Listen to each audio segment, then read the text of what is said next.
Vi znate, i to često spominjem, da je jedne prilike Resulullah bio napadnut u haremu Kjabe. Jedini koji je prišao da ga zaštiti bio je Hazreti Ebu Bekr. Kaže, ostavili su Resulullaha, uzeli su Ebu Bekra da udaraju. Udarali su ga, kaže, na nulama. Vi znate, na nule, drvena je to obuća. I kaže, gledali su ga da ga udare u maktel, u mjesto gdje ga mogu ubiti. To je lice, to je mjesta koja su osjetljiva. Kaže, toliko su ga udarali da je sam natekao. Hazreti Ebu Bekr. Kaže, onesvijestio se i onesviještenog su ga nastavili udara. Kaže, mati je pritrčala i zamolila momke neke da ga odnesu u kuću. Kaže, stavljala mi obloge i mislili su da će Ebu Bekr preseliti tom priliku.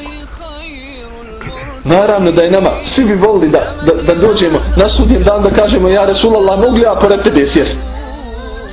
Mogu li ja pored tebe biti? A šta sam dao?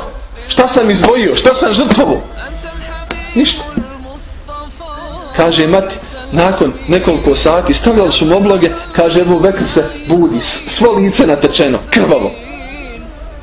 Kaže, pita ga, mati, kako si, sine? Ebu Bekr. Prva rečenica koju Ebu Bekr rekao, kaže, kako je Resulullah sallallahu alaihi wa sallam.